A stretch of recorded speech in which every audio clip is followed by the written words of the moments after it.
Chicos, ¿cómo están? Buenas tardes con todos. El día de hoy vamos a comenzar haciendo unos ejercicios. Primero sobre el tema que estábamos viendo, que en este caso era eh, propiedades de los líquidos como tal. Entonces, comencemos con la clase del día de hoy. Empecemos con esta pregunta.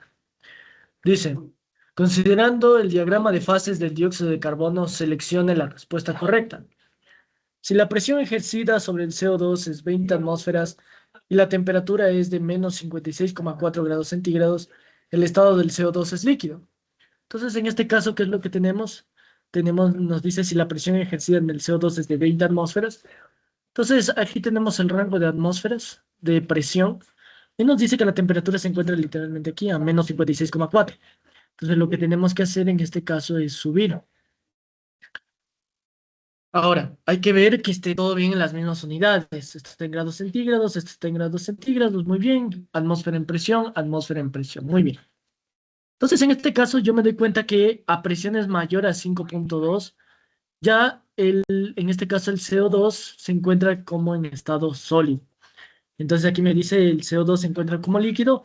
Entonces, esta respuesta a este literal es falsa. Sí, se encuentra como sólido.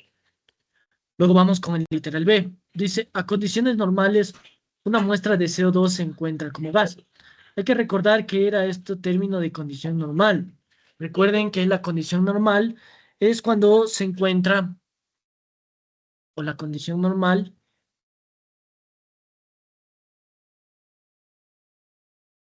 es cuando nosotros nos encontramos a una presión de una atmósfera y 0 grados centígrados.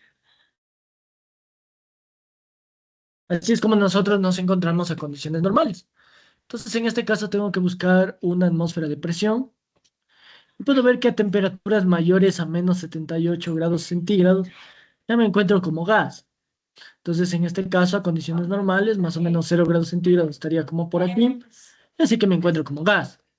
Entonces, en este caso me dice a condiciones normales, una muestra de CO2 se encuentra como gas. La respuesta correcta sería el literal B. ¿De acuerdo? El literal B. Vamos con el literal C. Vamos a ver por qué está mal. Dice, si la presión ejercida sobre el CO2 es menor a 73 atmósferas de presión, muy bien. Y la temperatura menor a 31,4, se tiene un fluido supercrítico. Imposible. Para tener un fluido supercrítico, recuerden, del punto crítico, trazo en este caso un eje Y un eje X, y toda esta zona de aquí es el fluido supercrítico. Entonces, en este caso me está diciendo a temperaturas menores a 31,4 y a presiones menores a 73 atmósferas de presión. Entonces, en este caso me encuentro por debajo del punto crítico. Entonces, en este caso no estoy como un fluido supercrítico y no sería la respuesta correcta el literal C. El literal D nos dice la temperatura de sublimación normal. Acuérdense, siempre que ustedes lean la palabra normal, nosotros lo que tenemos que hacer es trazar en este caso, donde está una atmósfera de presión, tengo que trazar en este caso una horizontal. Esas son la palabra normal. Entonces, en este caso me dice la temperatura de sublimación. Recuérdense qué es sublimar. Sublimar es pasar del estado sólido al estado gaseoso sin pasar en este caso por el estado líquido. Es el paso directo de sólido a gas. ¿De acuerdo? Entonces, en este caso podemos ver que la temperatura de sublimación normal se da justamente a esto, a menos 78. Entonces me dice la temperatura de sublimación normal de CO2 es 78 grados centígrados, es falso, es de menos 78 grados centígrados. Entonces es literal de falso. Luego me dice una muestra de CO2 al pasar por una atmósfera, por una presión de 0,1 atmósferas, a ver, al pasar de una presión de 0,1 atmósferas a 50 atmósferas, más o menos por aquí, manteniendo una temperatura constante de menos 60 grados centígrados. Entonces, estamos hablando más o menos como por aquí, ¿no? Menos 60 grados centígrados. Sufre una sublimación. Eso es imposible.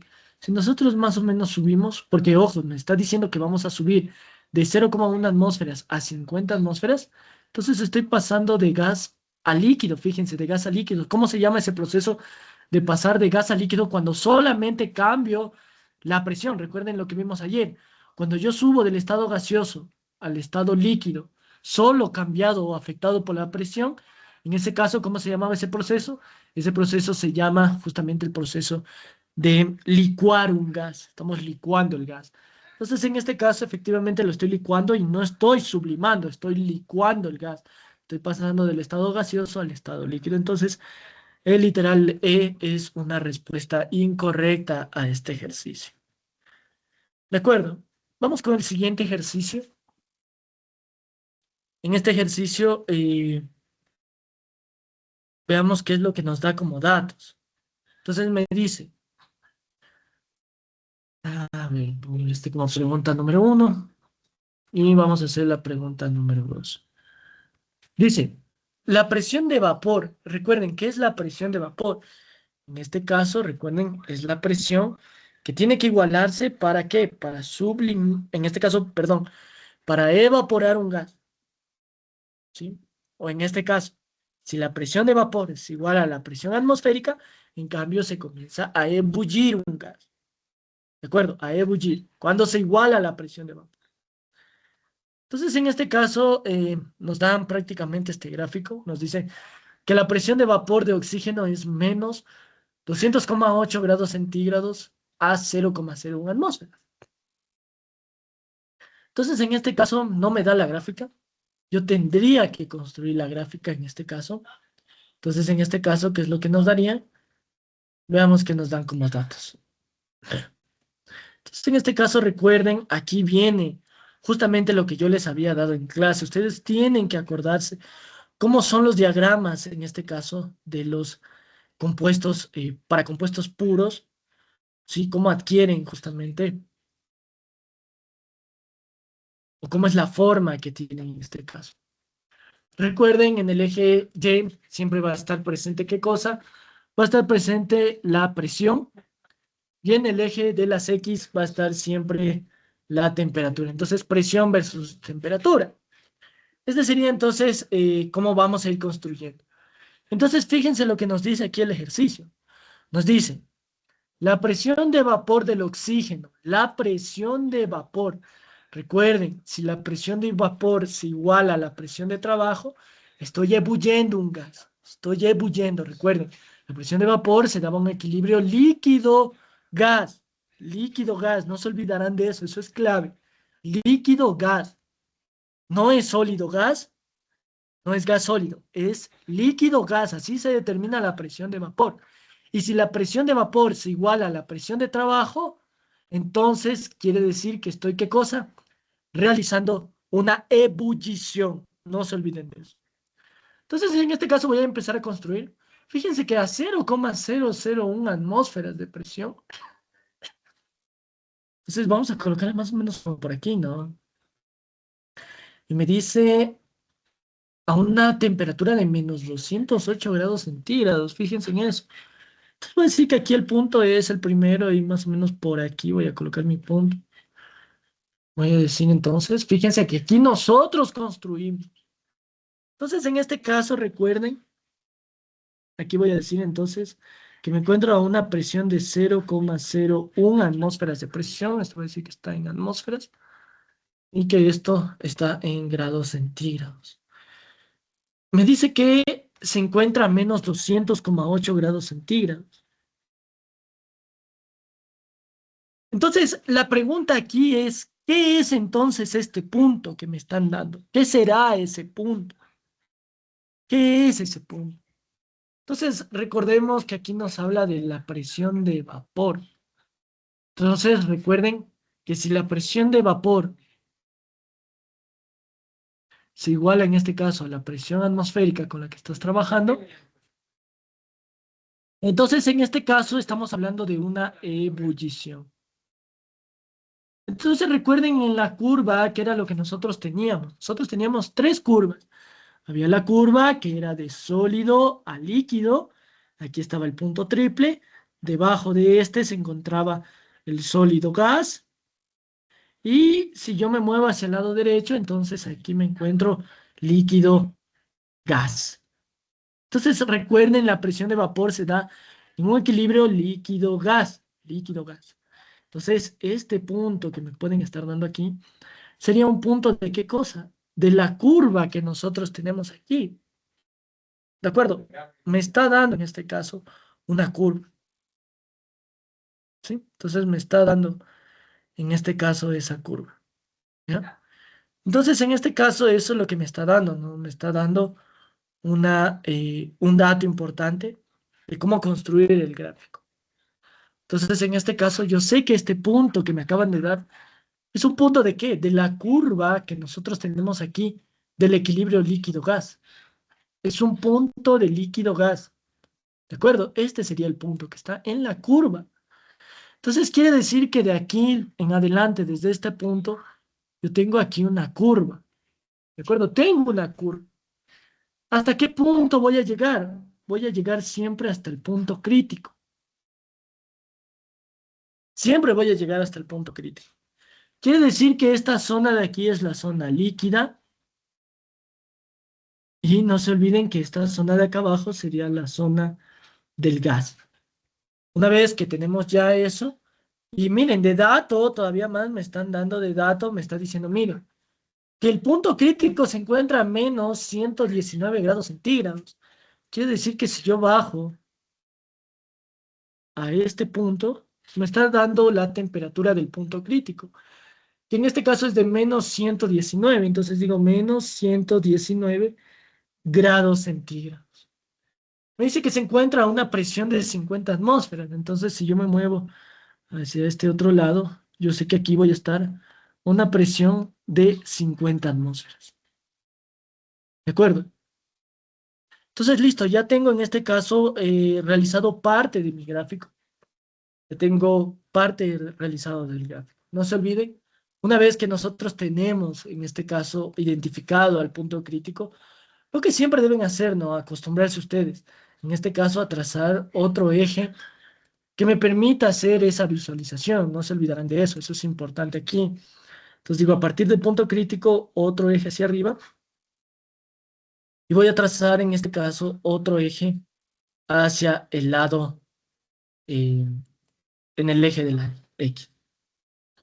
Y esta zona de aquí, no se olviden, se conoce como la zona del fluido supercrítico.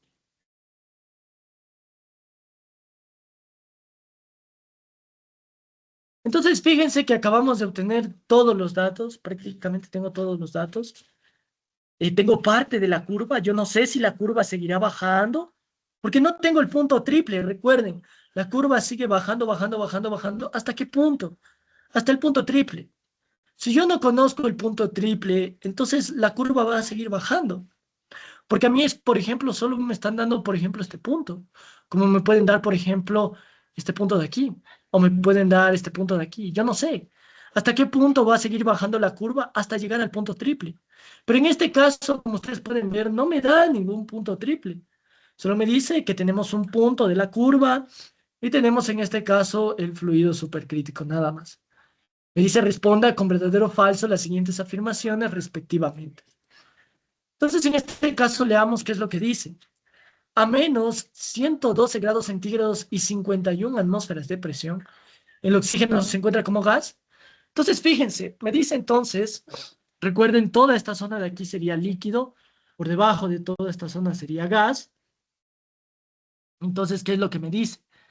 Me dice a menos 112 grados centígrados, estamos hablando más o menos de como por aquí, y 51 atmósferas de presión, más o menos como por aquí. ¿Cómo se encuentra entonces mi, en este caso, mi fluido? Dice, el oxígeno se encuentra como gas. Podemos ver que no, se encuentra como líquido en este caso. Entonces aquí la respuesta sería falso. ¿Por qué? Porque estoy viendo que se encuentra como gas. ¿De acuerdo? Se encuentra como gas. Eso por el primer punto, justamente de lo que me está dando, en este caso, el ejercicio. Entonces se encuentra como líquido. Entonces sería una respuesta falsa. Luego me dice literal B, dice el punto de ebullición normal. Entonces tengo que acordarme más o menos que el punto de ebullición normal se encuentra como a una atmósfera de presión, pongámosle más o menos como por aquí. Entonces, si yo le pongo a menos una atmósfera de presión, entonces tengo que trazarle, en este caso, un eje horizontal para saber cuánto más o menos es una atmósfera de presión. ¿Ya? Entonces ahí tengo una atmósfera y aquí prácticamente estaría mi punto en el que se encuentra la ebullición normal. Entonces me dice el punto de ebullición normal está a menos 208 grados centígrados y una atmósfera de presión. ¿Qué diríamos de eso? Está falso. A una atmósfera de presión está sobre, miren, está sobre los 208 grados centígrados. Está sobre esos 208.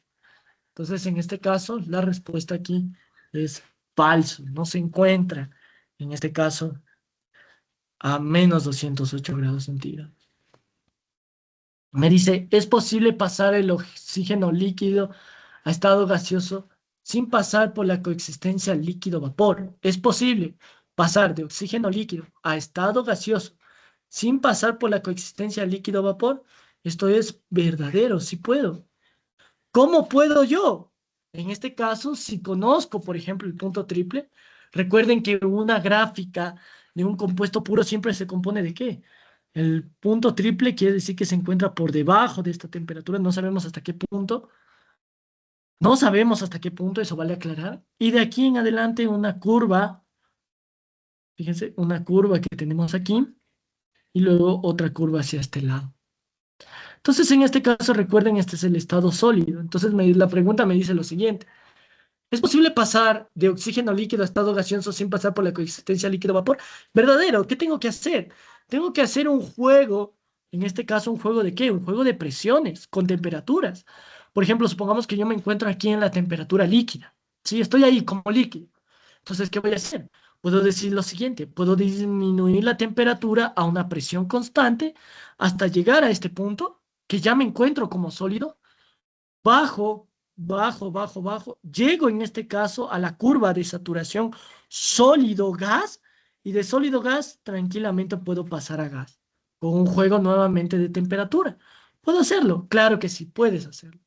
Entonces en este caso voy a mover un poquito todo esto de aquí, voy a moverlo para que ustedes puedan visualizar de mejor manera el gráfico, ¿sí? Para que ustedes lo puedan ver. Movemos esto un poco. Aquí sería menos 50. Recuerden, si a mí me dieran, por ejemplo, el punto triple, vamos a hacer mejor el gráfico. Esto sería, pongámoslo más aquí arriba, esto sería una atmósfera de presión. Acá pongámosle el punto.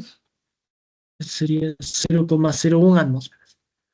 Listo. Entonces, en este caso, recuerden, un gráfico de una sustancia pura, recuerden, sigue bajando la curva, ¿no? ¿Hasta qué punto va a bajar? Va a bajar hasta llegar a un punto del punto triple. Del punto triple se divide dos gráficas, una que es el estado sólido y otra que lo compone el estado gaseoso, que sería, en este caso, la curva de saturación. Listo, entonces en este caso, vuelvo y repito, me encuentro en zona líquida, puedo en este caso jugar con la temperatura hasta bajar al estado sólido. Del estado sólido puedo bajar ¿a dónde? Hasta la curva de saturación sólido-gas y de sólido a gas puedo pasar tranquilamente a gas. Entonces, sí es verdadero, sí puedo pasar. Y no pasa en este caso por la coexistencia líquido-vapor, entonces sí es verdadero. Finalmente, el literal D me dice, se puede tener un tanque de oxígeno gaseoso a menos 200 grados centígrados y 45 atmósferas de presión. Se puede tener un tanque, vamos viendo. Entonces, en este caso me habla de menos 200 grados centígrados, estamos hablando más o menos de como por aquí, y me habla a una presión de 45 atmósferas. Entonces, si yo veo, estoy súper arriba, estoy en la zona líquida. Entonces, ¿es posible tener un tanque de oxígeno gaseoso? Esto es falso, no puedo obtener un tanque de líquido gaseoso a esas condiciones. Lo encuentro como líquido. Y finalmente me dice el punto triple está por debajo de menos 208 grados centígrados. Verdadero. Eso ya lo, inclusive ya lo hablamos, lo vimos incluso en el ejemplo que les había hecho del gráfico de aquí. Te están dando un punto de la curva líquido-vapor. Están dando, por ejemplo, este punto. ¿Cuánto más tienes que bajar hasta llegar al punto triple? No sabemos porque no sabes el punto triple. Lo que sabes es que tienes que seguir bajando hasta dónde. hasta llegar al punto triple.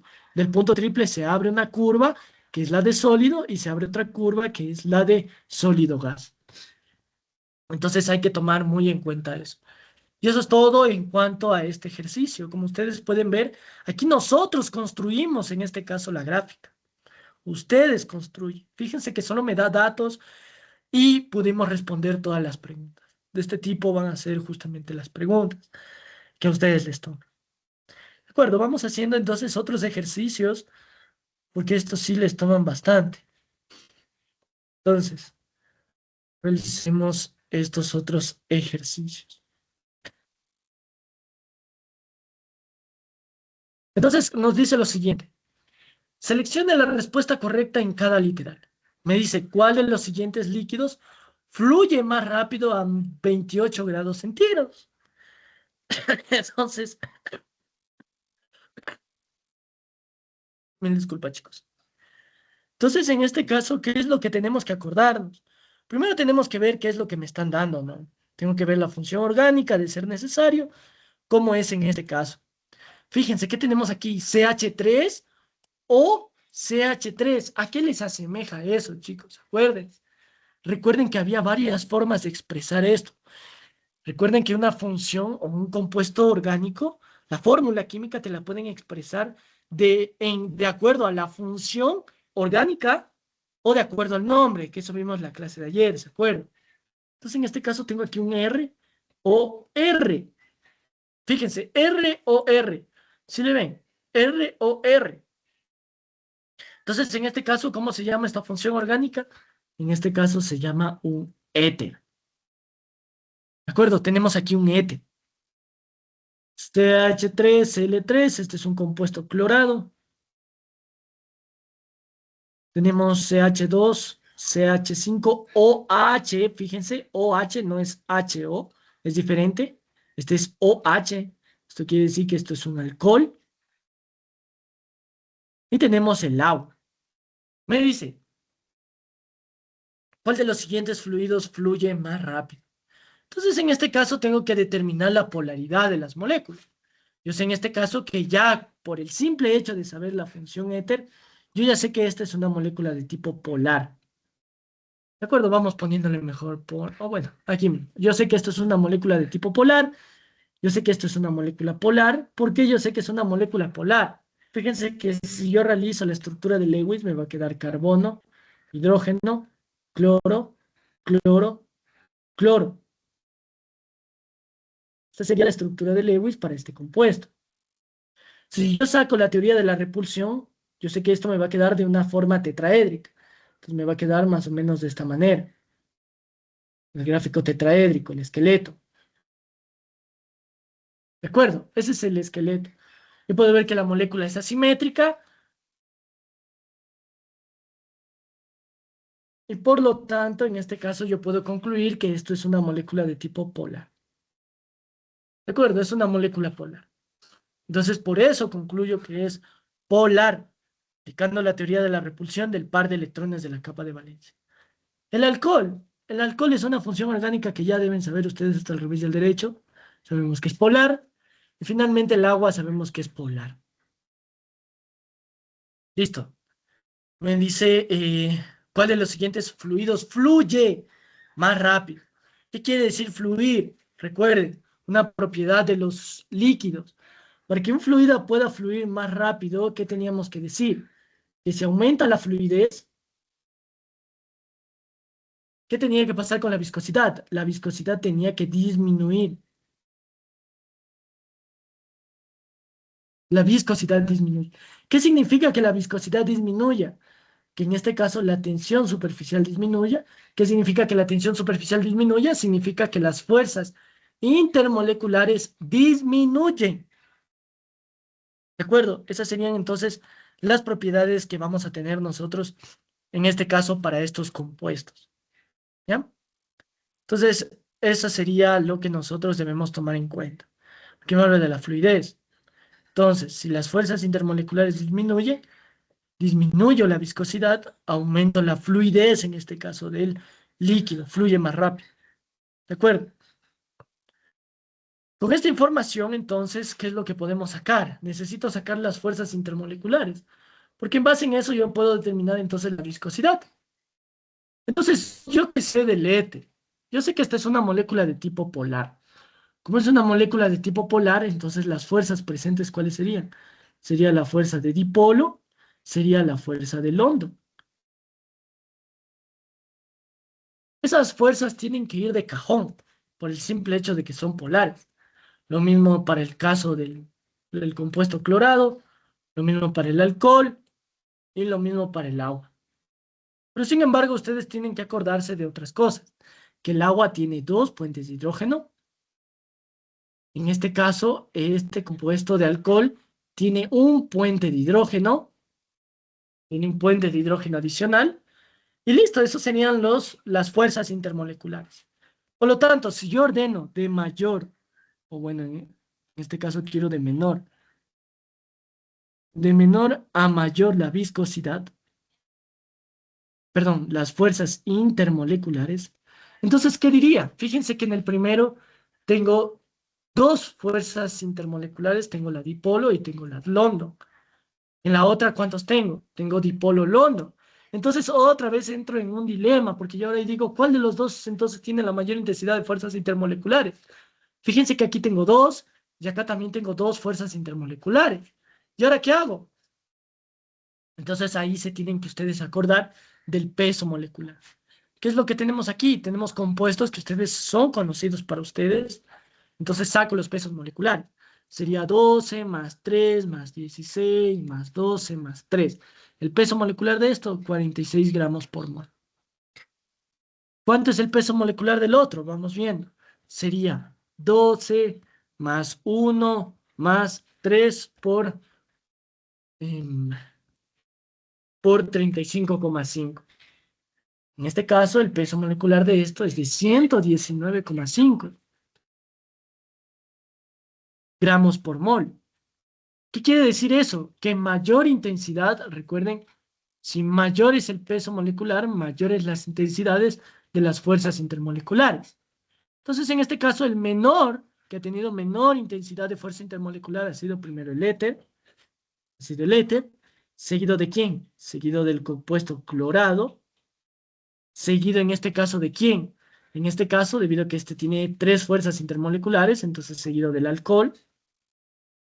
Y el que tiene más intensidad de fuerza intermolecular ha sido el agua. Entonces, en este caso, que era lo que nos decía el ejercicio, ¿cuál de los siguientes fluidos fluye más rápido? Entonces, mayor fluido es aquel que tiene menor viscosidad, y para que tenga menor viscosidad debe tener menor fuerza intermolecular. Por lo tanto, el que tiene menor fuerza intermolecular ha sido el éter, y por lo tanto, la respuesta correcta en este caso ha sido ¿cuál? El CH3 o CH3. Esa era la respuesta correcta al ejercicio. ¿De acuerdo, chicos? Vamos con la pregunta número 2.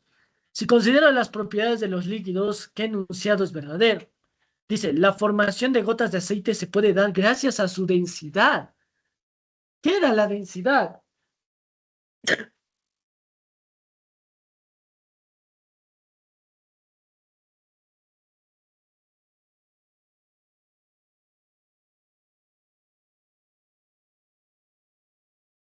Ya, chicos, mil disculpas, estoy un poco enfermo. Entonces, dice, la formación de gotas de aceite puede darse gracias a su densidad. ¿Qué es la densidad? Simplemente es un concepto de una masa que ocupa un cierto volumen. Una masa que ocupa un volumen. Entonces la formación de gotas es gracias a la densidad. No, eso simplemente es, la densidad es un concepto de masas que ocupa un cierto volumen, nada más. Entonces en este caso el literal A es falso, es falso. El literal B, recuerden, solo es una relación masa-volumen, esa es la densidad. Vamos con el literal número, em, vamos en este caso con el siguiente literal. Si aumenta la temperatura de la miel, fluye más lentamente. Si aumenta la temperatura, ¿cuál era una de las propiedades de los líquidos? Que nosotros decíamos que si existe un aumento de la temperatura, disminuye la viscosidad Como disminuye la viscosidad del líquido, disminuye las fuerzas intermoleculares, etcétera, etcétera, etcétera. Entonces dice, si aumenta la temperatura de la miel, entonces estoy aumentando la temperatura de la miel, disminuyo la viscosidad. Como disminuyo la viscosidad, aumento la capacidad de fluir al fluido. Entonces, si aumento la temperatura de la miel, fluye más lentamente. Falso. Debería fluir más fácilmente. Entonces, el literal B es una respuesta incorrecta. Vamos con el literal C. Dice, al aumentar la viscosidad de un fluido, fluye más rápido. Es lo mismo que vimos acá. Si disminuye la viscosidad, aumenta la capacidad de fluir.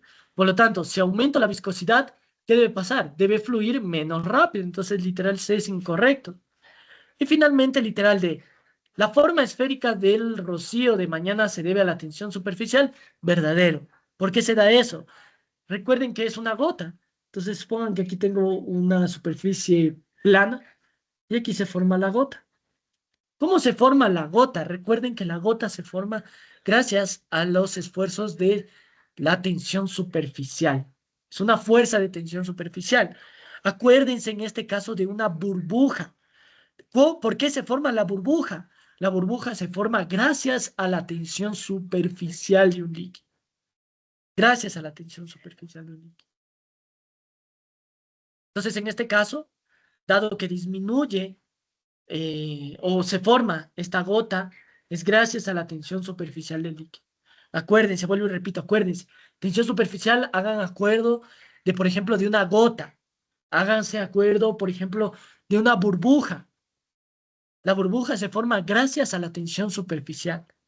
Entonces, en este caso, es correcta la respuesta. Literal de era la respuesta correcta al ejercicio. Vamos con el ejercicio número 3. Dice, si se coloca un tubo capilar dentro de un recipiente que contiene un líquido cuyas fuerzas de adhesión son inferiores a las de cohesión. Miren, les está diciendo que las fuerzas de adhesión,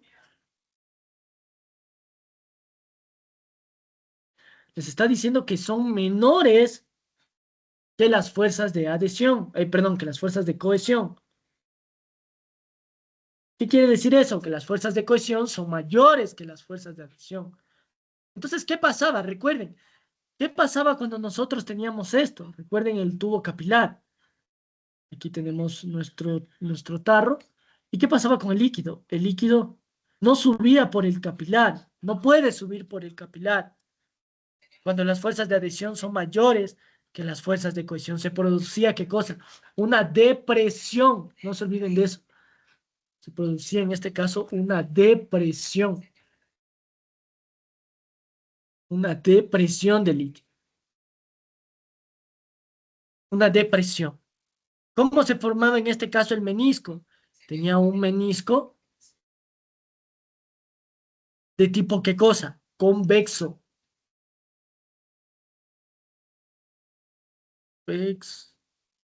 Es decir, de una forma de este estilo. ¿De acuerdo? Una forma de ese estilo. Entonces me dice el nivel de líquido es el mismo en el recipiente del capilar. No puede ser, se produce una depresión. El nivel de líquido, fíjense, el nivel de líquido va a ser en este caso mayor que la del nivel del capilar. ¿De acuerdo? El nivel de líquido en el recipiente va a ser mayor que en el capilar. No se olviden de eso. El nivel de líquido es mayor dentro del tubo capilar que en el recipiente. Falso. ¿Eso cuando se cumple? Eso se cumple cuando era al revés, que las fuerzas de adhesión son mayores que las fuerzas de cohesión. C. El nivel de líquido es menor dentro del tubo capilar que en el recipiente. El nivel de líquido es menor dentro del tubo capilar que en el recipiente. Esto es verdadero. Esta era la respuesta correcta. Era literal C. El líquido no ingresa al tubo capilar y se mantiene vacío. Esto es falso. Sí entra al capilar, pero entra muy poco. Entra muy poquito. ¿De acuerdo? Dudas, preguntas acerca de esto, chicos.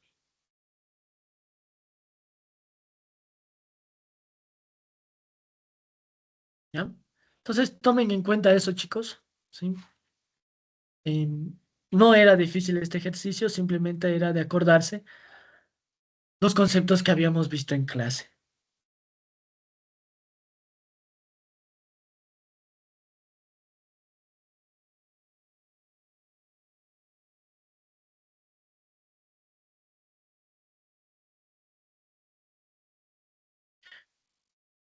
Eh, Realicemos en este caso estas otras preguntas. Quiero resolver esta de aquí.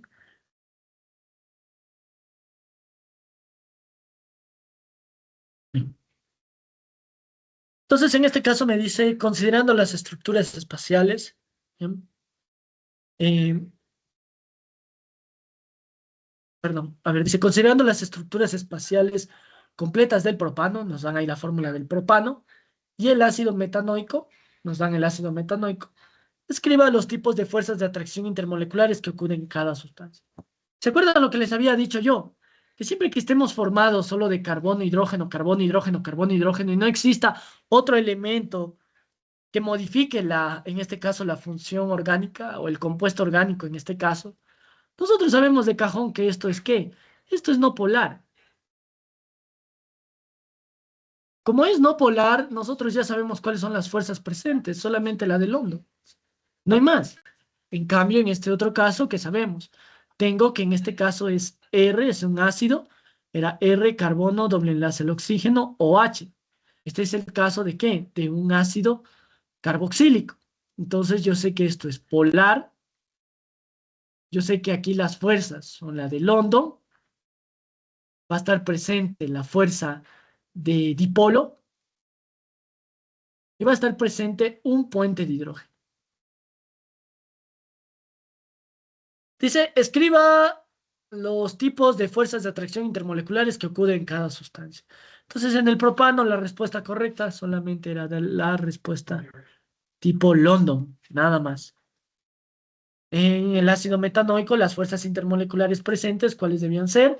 Debía ser London, debía ser la dipolar, la de dipolo-dipolo, y tiene que ser la presencia de un puente de hidrógeno. Esa sería la respuesta correcta a ese ejercicio. Luego me dice, utilice los principios de fuerza de atracción intermolecular para explicar por qué el ácido metanoico tiene un punto de ebullición más alto que la del propano. Fíjense que se cumple, ¿no? Que el ácido metanoico tiene mayor intensidad, en este caso en los puntos de ebullición, frente al propano. ¿Por qué se debe eso? Se debe justamente, y aquí la respuesta correcta debía haber sido, debido a que mayor intensidad, no se olviden de eso, mayor intensidad de fuerzas intermoleculares, se traduce esto en mayores puntos de fusión y ebullición. Mayores puntos de fusión y mayores puntos de fusión y ebullición. Entonces se debe justamente a eso, ¿no? Se debe a que mayor intensidad en la cual nosotros tenemos, entonces mayor van a ser eh, mayor va a ser eso. Dudas, preguntas, chicos, de este ejercicio.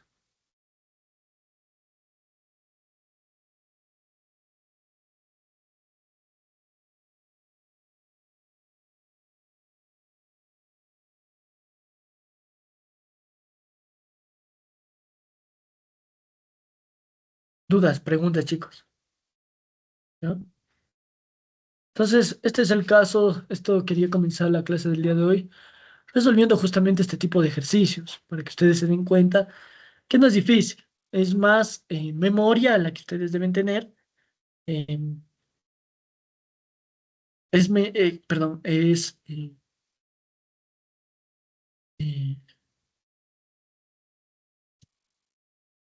en este caso, eso es lo que ustedes debían responder a este tipo de preguntas, que son sacadas de una prueba, ¿sí? Voy a buscar otras preguntas que sí tenía, que sí quiero resolver con ustedes, para que se den cuenta que no es complicado, ¿sí?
Listo, entonces, realicemos este siguiente ejercicio.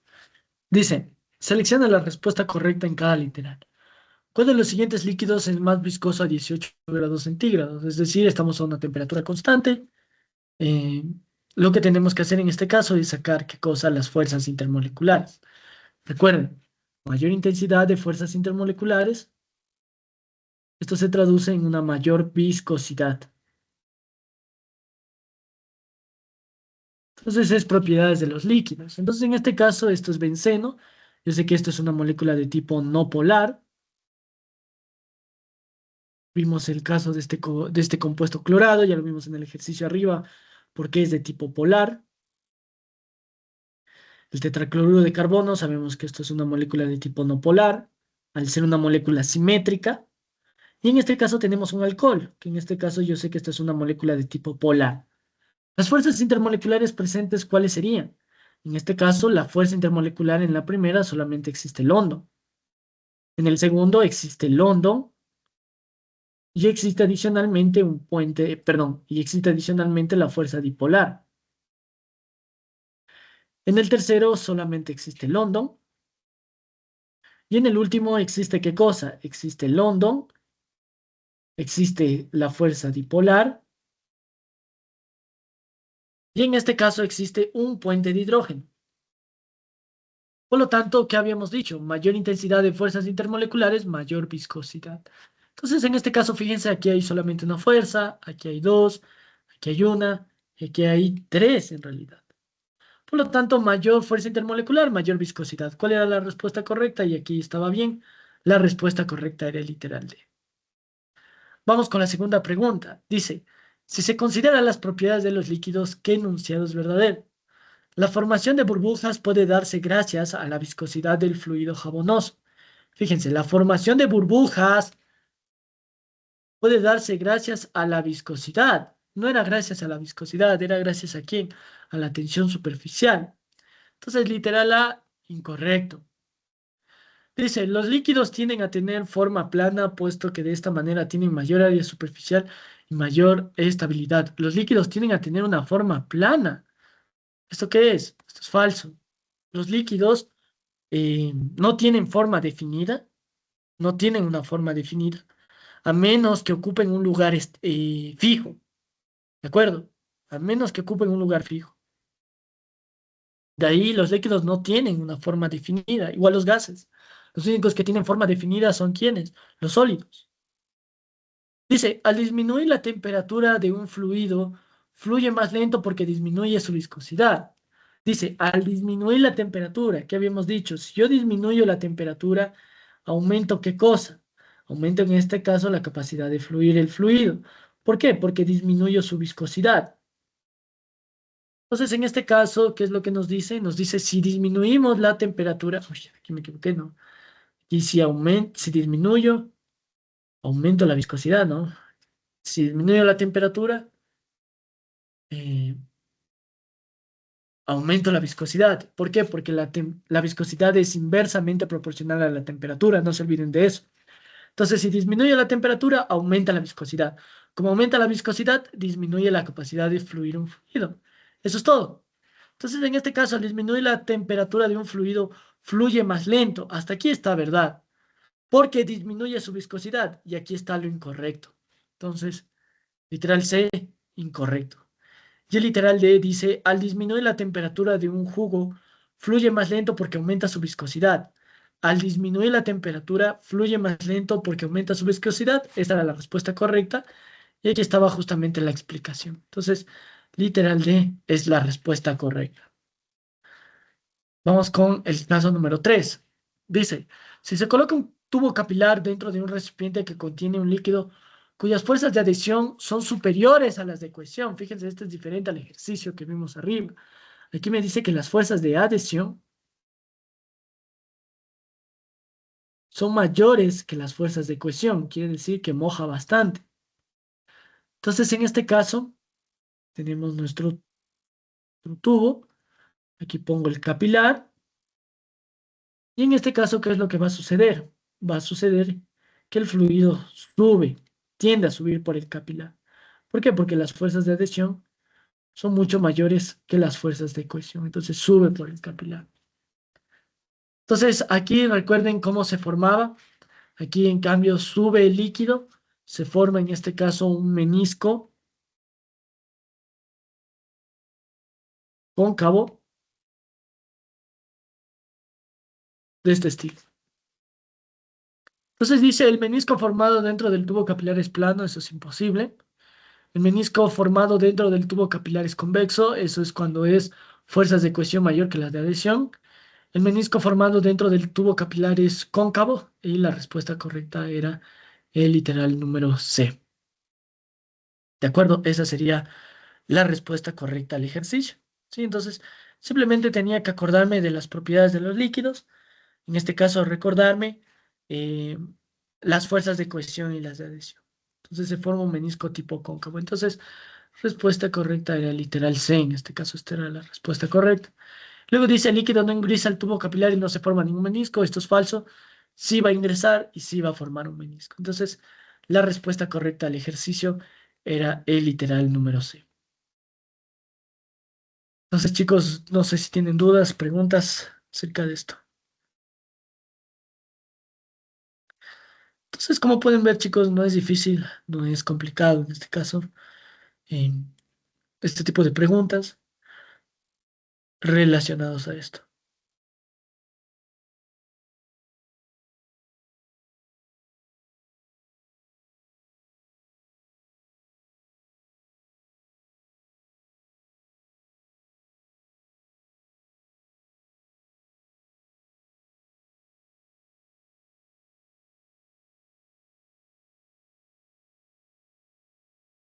A ver, realicemos otros ejercicios de esto.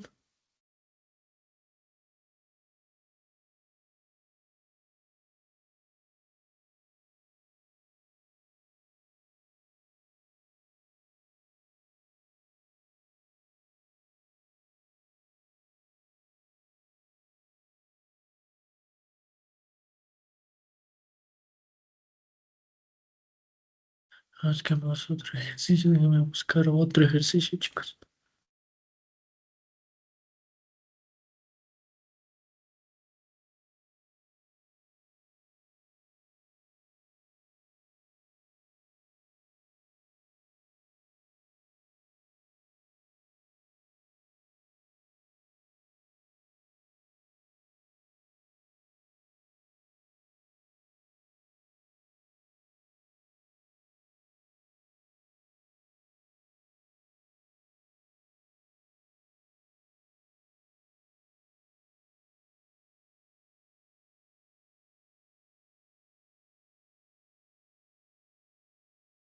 Entonces, realicemos este ejercicio. Dice, considerando las fuerzas intermoleculares presentes en las siguientes sustancias, tenemos CH4, CH3L, CH3OH y H2CO. Entonces, ¿cuál proposición es verdadera? Y nos dice justifique la respuesta. Entonces, en este caso, debemos primero ver la polaridad de la molécula. Entonces, en este caso, yo sé que esta es una molécula de tipo no polar.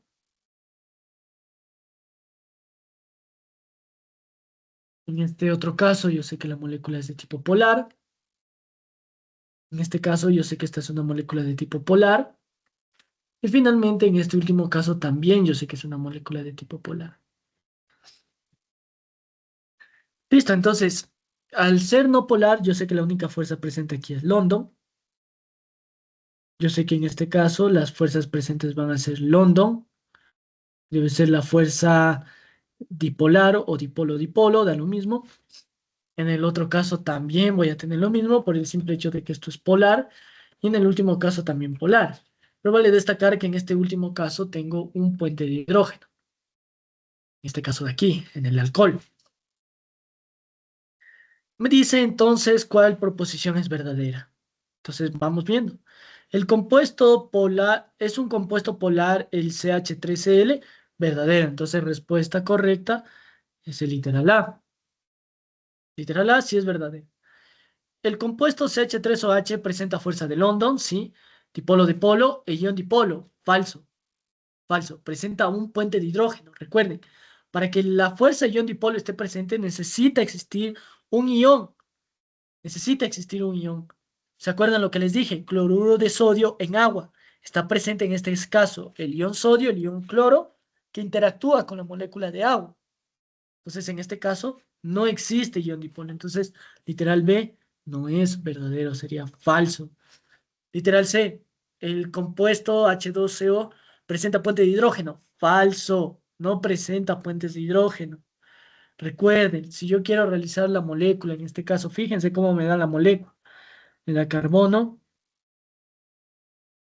¿Qué era esto? Esto era un aldehído, ¿se acuerdan? Entonces, en este caso, sería falso. No hay puente de hidrógeno. Tiene que terminar en OH para que exista, en este caso, puente de hidrógeno. Finalmente me dice el compuesto CH4 presenta fuerza de dispersión o del hondo. Verdadero, es la única fuerza presente. Entonces, en este caso, las respuestas correctas serían el literal A y el literal D. Listo, la justificación, en este caso, tenían que haber colocado esto, ¿no?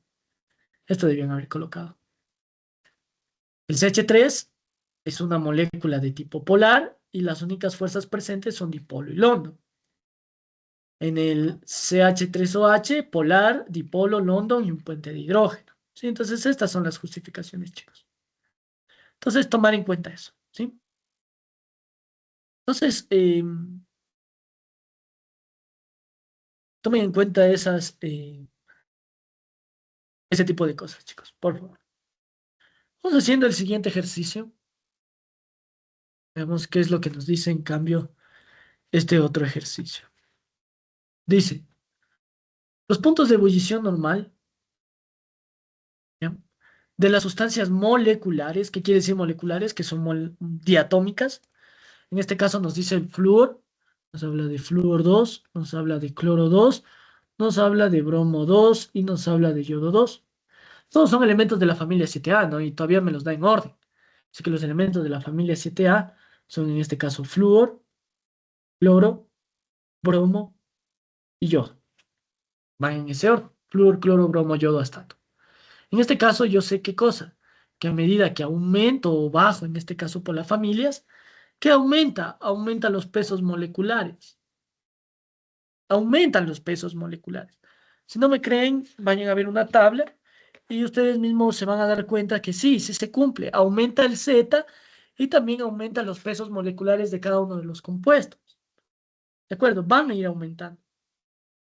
Entonces, tomar en cuenta eso, van en aumento, así como aumenta el Z, aumentan los pesos moleculares. Entonces aquí toca poner más. Me dice, ¿cuál de las siguientes declaraciones explica este aumento? Entonces, primero tengo que definir la polaridad de estas moléculas. Yo sé que en este caso, todas estas moléculas de aquí, toditas estas, yo sé que son moléculas de tipo no polar. Al ser moléculas de tipo no polar, yo sé en este caso que estas moléculas tienen la única fuerza de dispersión del hondo. Tienen esa única fuerza de dispersión del hondo. Y tengo que acordarme que en este caso, la fuerza de dispersión de London es directamente proporcional a los pesos moleculares. Por lo tanto, si aumentan los pesos moleculares, mayor va a ser la intensidad de la fuerza de London. Y como es la única fuerza presente, entonces aumenta la intensidad de las fuerzas intermoleculares. Punto. Pero eso es cuando tengo todo lo mismo. ¿Se acuerdan que les dije que solo ahí se usa esto? Solo ahí se usa este concepto, cuando tengo todo lo mismo. Ahí nosotros, solamente ahí vamos a usar nosotros ese concepto, chicos. Solo ahí. Entonces, tomar en cuenta eso, por favor. ¿No? Tomar en cuenta eso. Entonces, en este caso, leamos qué es lo que nos dice. ¿Cuál de las siguientes declaraciones explica el aumento? Entonces, dice, la intensidad de fuerza de dispersión o London se incrementa en este orden. Sí, esta podría ser una respuesta correcta, la verdad. Pero no me dice nada, ¿no? No explica por qué. Luego dice, la intensidad de la fuerza dipolo-dipolo aumenta en ese orden. Eso es falso. Eso es imposible. No existe la fuerza dipolo. Luego dice la intensidad de fuerzas de enlace puente de hidrógeno aumenta en ese orden. Peor, ¿cómo va a haber puente de hidrógeno ahí? Y la electronegatividad disminuye en ese orden. La electronegatividad disminuye en ese orden. Entonces, en este caso me dice que la electronegatividad, ¿qué tiene que ver aquí la electronegatividad? Como pone ahí.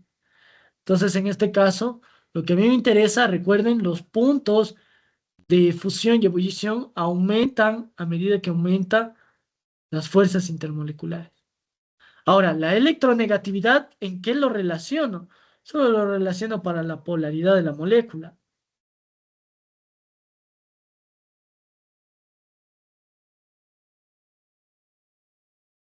No me sirve para nada más, solo me sirve para la polaridad de la molécula. Entonces, en este caso no sería una respuesta válida. La respuesta correcta en este caso efectivamente ha sido el literal número A. Justificación, que teníamos que haber puesto esta explicación. Primero, que todas las tres, en este caso las cuatro moléculas, son no polares. La única fuerza presente es la fuerza del hombre. La única fuerza, como todos tienen la misma perdón, la misma fuerza eh, intermolecular, se tiene que relacionar con los pesos moleculares. ¿Por qué? Porque la fuerza de London es directamente proporcional al peso molecular. Por lo tanto, a medida que aumenta el peso molecular, mayor es la intensidad de fuerza de London y mayor va a ser la intensidad de fuerzas intermoleculares, porque es la única presente. Y eso se traduce en mayores puntos de fusión y ebullición. Y esa sería entonces la justificación en este caso para este tipo de ejercicio. No sé si tienen alguna duda, alguna pregunta.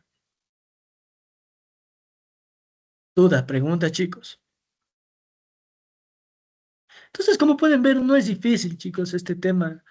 Aquí es donde deben aprovechar ustedes, mejor dicho, donde aprovecha la mayoría de ustedes, porque aquí es donde rescatan, chicos. Solo es pura cabeza lo que tienen que acordarse, es pura teoría. ¿De acuerdo? Vamos haciendo otros ejercicios. Vamos a hacer toda esta prueba el día de hoy. Quiero hacer toda esta prueba para que se den cuenta que pueden sacar 10, ¿no? Pueden sacar 10. Sí es, mejor dicho, sí pueden ustedes sacar 10 en este tipo de pruebas, chicos. Vamos con la siguiente pregunta. Dice, indicar cuál de los siguientes aspectos influye en la presión de vapor de un líquido en un recipiente cerrado a una temperatura determinada. Entonces, en este caso me habla de la presión de vapor. ¿Qué es la presión de vapor? Son las moléculas de gas, perdón, serían las moléculas de líquido que se evaporaron y se convirtieron en gas y ese gas ejerce una presión sobre la superficie de un líquido. Punto, esa es la presión de vapor de un líquido. Entonces me dice, la cantidad de líquido presente no influye. Puedo tener 20 litros, 40 litros. ¿Se acuerdan lo que les dije en clase? Yo incluso tengo un listado en los libros, me dice presión de vapor, por ejemplo, del agua, a 20 grados centígrados, a 70 grados centígrados, a 80, a 90. ¿En qué influye la presión de vapor? La presión de vapor solo influye en la temperatura que va de la mano con la energía cinética que adquiere el líquido o las moléculas de líquido que luego escapan como gas cuando se rompe la tensión superficial de un líquido y ahí logran escapar. Entonces, en este caso, la cantidad de líquido presente, falso, no importa, no depende de eso. Luego me dice, depende de la temperatura, eso sí, recuerden, y por eso les dije, apréndanse en el resumen, chicos, miren, ¿de qué depende la presión de vapor? ¿Dónde está? ¿De qué depende la presión de vapor? Miren, aquí está. La presión de vapor solo depende de qué? De las fuerzas intermoleculares, de la tensión superficial. ¿Y de qué va a depender las fuerzas intermoleculares, tensión superficial? De la temperatura. Fíjense, de la temperatura. ¿Por qué? Si aumenta la temperatura, menor es la fuerza intermolecular. Como menor es la intensidad de fuerzas intermoleculares, menor tiene que ser la tensión superficial que hace que aumente la presión de vapor. Punto. Punto. Entonces, en ningún momento depende de cuánto líquido tengas presente en el recipiente, no depende de eso. Depende de las fuerzas intermoleculares, depende de la presión, perdón, de la temperatura a la que se está realizando el ensayo. Entonces, literal A, incorrecto. Dice, la relación volumétrica entre el volumen del líquido y del vapor. La relación volumétrica. Ya habíamos dicho, otra vez es lo mismo que literal A, no depende de eso. Yo puedo tener 20 litros, 40 litros de un líquido, no va a depender de eso. La presión de vapor es independiente de eso. Luego me dice el volumen disponible sobre el líquido. El volumen disponible sobre el líquido tampoco es lo mismo que literal A. No depende de eso. Y el literal D dice la intensidad de las fuerzas entre las moléculas de líquido. Verdadero. Esta es la respuesta correcta. Literal D. Correcto. Justificación. La presión de vapor, recuérdense, la presión de vapor de un líquido, ¿de qué depende? La presión de vapor de un líquido, a medida, bueno, en este caso, a medida que aumenta la temperatura, disminuye las fuerzas intermoleculares, la intensidad, mejor dicho, de fuerzas intermoleculares. Como disminuye la intensidad de fuerzas intermoleculares, aumenta la presión de vapor. ¿Por qué? Porque se volatilizan más moléculas de líquido, entonces es más volátil. ¿Por qué se volatilizan más? Porque en este caso se rompe la tensión superficial del líquido. Entonces esta es la justificación que ustedes tienen que poner. ¿De acuerdo? Dudas, preguntas acerca de esto. Entonces, vamos con la siguiente pregunta, que en este caso no es complicado. En este caso de las fuerzas intermoleculares que nosotros tenemos eh, dentro de los líquidos. Como pueden ver, no es difícil, es súper sencillo, chicos. Eh, Vamos realizando la siguiente pregunta. Bueno, en este caso todavía ustedes no saben esto, entonces esta la dejamos pendiente. No podrían ustedes todavía resolver esa. Y la siguiente pregunta es de los sólidos, que eso trataría la clase del día de hoy. Entonces, para poder responder la pregunta que viene a continuación, que es propiedades de los sólidos, tenemos que ver primeramente qué son los sólidos. Entonces, en este caso, la clase del día de hoy va a tratar justamente de eso, de las propiedades de los sólidos.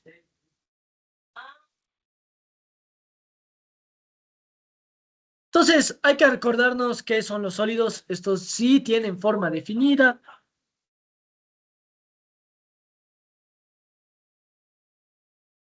¿De acuerdo? Tienen forma definida. Es un estado de agregación de la materia.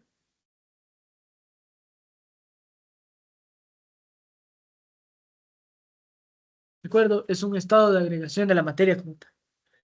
Entonces, como tal, esas serían las propiedades principales que tienen en este caso los, los sólidos. Siempre que nosotros veamos sólidos, tenemos que hacernos referencia en este caso a ese tipo eh, se- a ese tipo de, de, de, eh, de casos, siempre que me hablen de propiedades de los sólidos. Listo, entonces un sólido tiene una forma definida, tiene un estado de agregación. Eh, en este caso vamos a hablar, en este caso, de los tipos de sólidos que nosotros podemos tener presentes en este caso.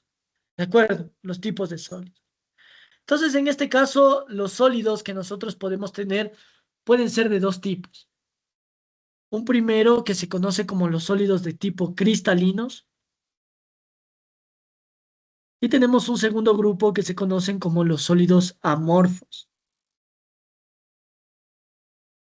Los sólidos de tipo cristalino se caracterizan justamente porque estos poseen un ordenamiento, ¿de acuerdo? Y tienen una posición fija,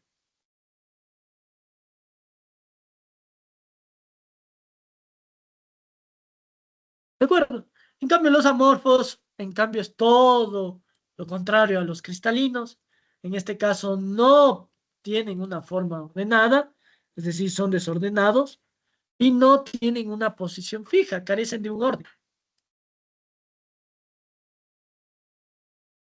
¿de acuerdo? Es todo lo contrario, ¿de acuerdo? Es decir, no están bien definidos. Esa es la primera o lo más simplificado que yo les puedo dar para que no se olviden en un rato de la prueba. Algunos son bonitos, son ordenados, tienen una posición fija, en cambio los otros no. Por ejemplo, hagamos un mismo ejemplo que a la vez son cristalinos y amorfos. Es el caso del cuarzo. En el lado izquierdo, este es para un mismo ejemplo, ¿no? Yo tengo cuarzo cristalino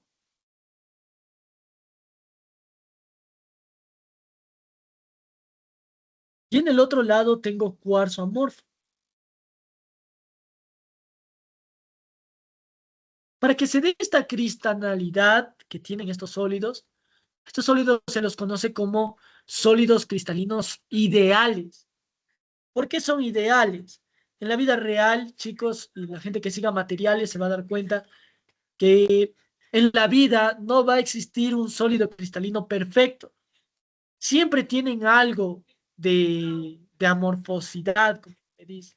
Nunca son perfectos, no hay un cristal perfecto. Siempre son amorfos. Y eso tiene un estudio un poco más profundo que, como les digo, las personas que estudian material, ellos estudian a profundidad eso. Se debe justamente al tipo de enlace, al tipo de sólido, el tiempo de cristalización, etcétera, etcétera, etcétera. Un montón de factores que hace que no exista un sólido cristalino perfecto. Son ideales. En cambio, los cuarzos es un caso ejemplo, ¿no? El cuarzo cristalino, por ejemplo, como les expliqué ayer, los collares, ¿han visto esos collares de cuarzo? Entonces es exactamente lo mismo. En este caso, el cuarzo amorfo, ¿dónde lo podemos ver? ¿O dónde se lo presencia? En el vidrio. El vidrio es el mejor ejemplo de un cuarzo amorfo. El vidrio de las ventanas, el vidrio de los vasos de vidrio, valga la redundancia. En este caso, eh, vendrían a ser los sólidos eh, amorfos, en este caso. ¿Ya? Entonces, como pueden ver, el uno es ordenadito, miren, tiene una posición fija, vean, tienen una posición fija. En este caso son de tipo hexagonal, hexágonos, hexágonos. En cambio, acá no hay nada ordenado, no existe un ordenamiento, no tienen una posición fija. ¿De acuerdo? Entonces, en este caso, lo que a nosotros nos interesa estudiar son los sólidos cristalinos. Entonces, un sólido cristalino,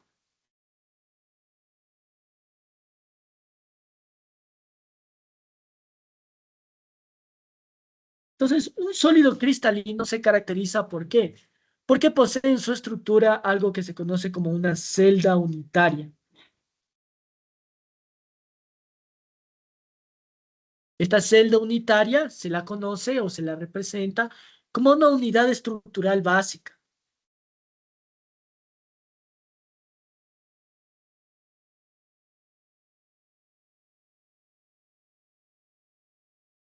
¿De acuerdo?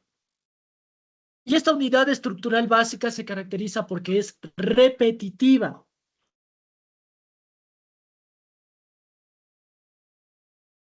Entonces, fíjense en ustedes, chicos. ¿Se repite o no se repite en este caso? Sí, se repite. Se repite en este caso, ¿qué cosa? Un hexágono. Un hexágono. ¿De acuerdo? Entonces, en este caso, aquí les he traído cómo se forma esta celda unitaria. Fíjense, tenemos estas celdas unitarias. En este caso, en el ejemplo del cuarzo, sería una celda de tipo hexagonal, que forma un hexágono. Y eso es algo bonito, ¿no? Porque fíjense, esa es la que le da la característica, en este caso, al cuarzo, miren, cuarzo cristal. Le da justamente esa forma hexagonal que tienen justamente, por ejemplo, los collares. Fíjense, miren, por ejemplo, lo que vimos. Es, por ejemplo, miren, está de forma de hexágono, se forman hexágonos. Entonces, este es un sólido cristalino. Fíjense, por ejemplo, estos se forman siempre de manera hexagonal, adquieren siempre esa composición. Entonces, en este caso, eso es lo que nosotros tendríamos en este tipo de sólidos, una celda unitaria. Dentro de esta celda unitaria, nosotros vamos a tener algo que se conoce como puntos reticulares, que vienen a ser estos puntitos de aquí. Se conocen como puntos reticulares.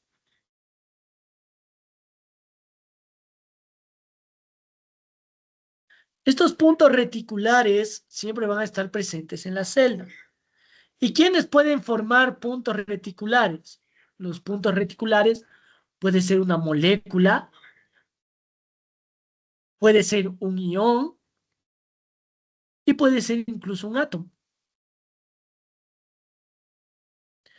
Para simplificar, nosotros vamos a tomar el punto reticular como si fuera netamente un átomo. Pero recuerden que el punto reticular siempre va a estar formado, ya sea por una molécula, por un ión o puede ser un átomo.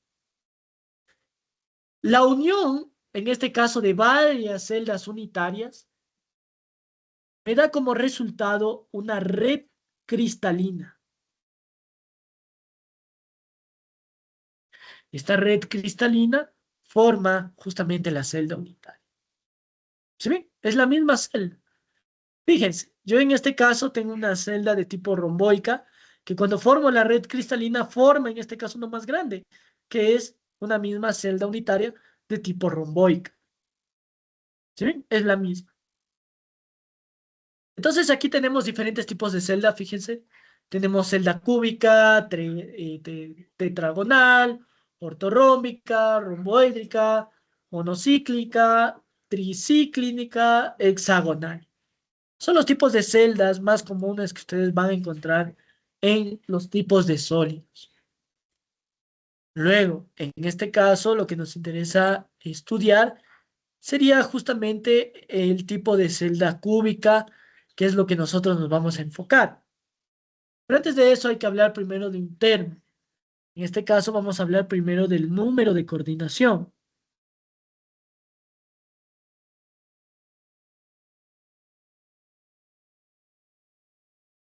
Este número de coordinación es el número de átomos o iones que rodea la red cristalina. Punto. Entonces, en este caso sería el número de átomos, ¿de acuerdo? O también puede ser iones que rodea a una red cristalina.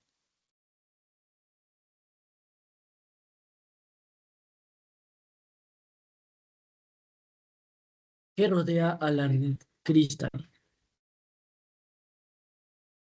¿De acuerdo? Ese sería el número de coordinación.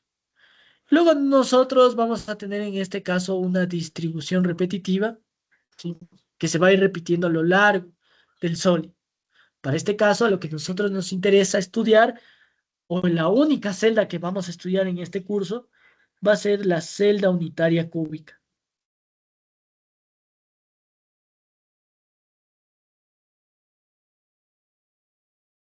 ¿De acuerdo? Eso es lo que nosotros vamos a estudiar, la celda unitaria cúbica. Entonces, existe un montón de celdas unitarias. Dentro de la celda unitaria cúbica existe un desglose, que en este caso vienen a ser estas. Tres tipos de celdas. Nosotros tenemos para la celda unitaria cúbica, tenemos lo que se conoce como, eh, tenemos lo que es cúbica simple, es decir, que solamente está constituido por puntos reticulares, nada más. Tenemos en este caso la centrada en el cuerpo, que en este caso tengo como punto reticular, fíjense, tengo un punto reticular dentro, miren, tengo un punto reticular dentro de la celda unitaria y tengo cúbica centrada en las caras. En este caso tengo puntos reticulares en cada una de las caras del cubo. Tengo un punto reticular adicional. Entonces, estas son las celdas unitarias con las que nosotros vamos a trabajar. No se olviden, dentro de la celda unitaria tengo un átomo y centrada en las caras quiere decir que en cada cara tengo ¿qué cosa? Un punto reticular. Entonces, a la cúbica simple se la representa como SCC, a la cúbica centrada en el cuerpo como Body Cubic Center y la última FCC. Entonces, ese es el desglose que siempre van a tener este tipo de celdas, como SCC cuando me hable de cúbica simple, PSC cuando me hable de cúbica centrada en el cuerpo y FCC cuando me haga representación a cúbica centrada en las caras. ¿De acuerdo? Entonces, en este caso, lo que nos interesa o cómo se determinó estas celdas unitarias. Entonces, en este caso, esto tiene una aplicación directa. Esta aplicación directa se centra justamente en la difracción de rayos X.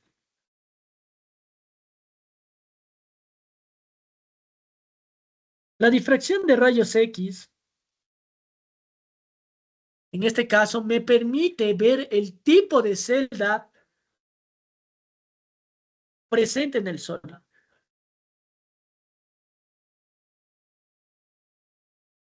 Es un ensayo químico que se hace para determinar cuáles las celdas presentes a través de esa. ¿Y esto para qué me sirve? Me sirve para hacer una identificación de los elementos que yo tengo presente en una muestra. Entonces, por ejemplo, yo pongo aquí mi muestra sólida, le disparo en este caso rayos X, que hace que en este caso se difracten justamente en un cristal. Este cristal me proyecta justamente el tipo de celda. Se observa la celda. Esto es una aplicación directa que me sirve justamente para identificar que tiene eh, mi muestra. Por ejemplo, si yo quiero saber si tengo una muestra sólida y tengo, por ejemplo, la difracción de rayos X me dice que tengo este tipo de muestras hexagonales. Entonces el programa lo intuye y dice que está constituida por cuarzos, hay una muestra de cuarzos. Que luego esta impresión que se hace, esto lo detecta un computador y el computador te dice justamente qué es lo que está constituida esta muestra problema que tú colocas aquí. Es una muestra un poco, ¿cómo les digo? Es un poco no tan buena. ¿Por qué no es tan buena esta técnica? Porque es una técnica semi-cuantitativa primeramente y segundo porque no te permite ver más allá de sólidos que no sean cristalinos. Por ejemplo, si yo tengo una muestra amorfa y quiero saber qué tiene esa muestra amorfa, la difracción de rayos X no me sirve. ¿Por qué? Porque solo me sirve para sólidos cristalinos. Entonces, supongamos que yo tenía una muestra de vidrio, el vidrio de las ventanas, y quiero saber qué tipo de compuesto está presente ahí.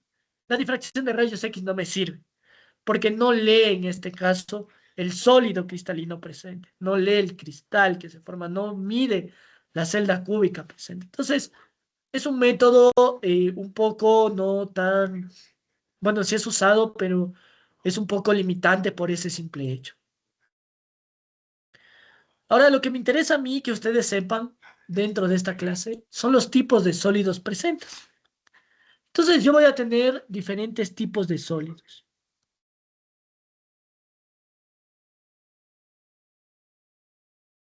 Estos tipos de sólidos van a depender del tipo de enlace presente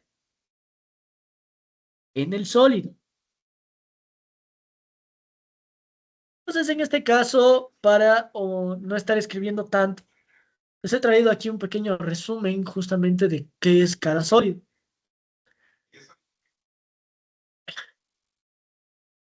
En este caso, estos serían los tipos de sólidos que nosotros vamos a tener. Como primer punto, vamos a tener a los sólidos iónicos. Este es el resumen. Se caracterizan por tener puntos reticulares ocupados por cationes y aniones, atracción electrostática fuerte, son duros, quebradizos y puntos de fusión altos, y no conducen la electricidad, malos conductores de calor, pero asimismo los iónicos se caracterizan también ¿por qué? Porque cuando están disueltos o fundidos, sí conducen la corriente eléctrica.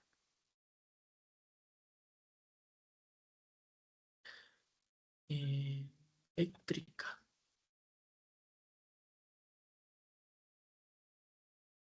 ¿De acuerdo? Entonces, esas serían las propiedades que tienen nuestros compuestos iónicos.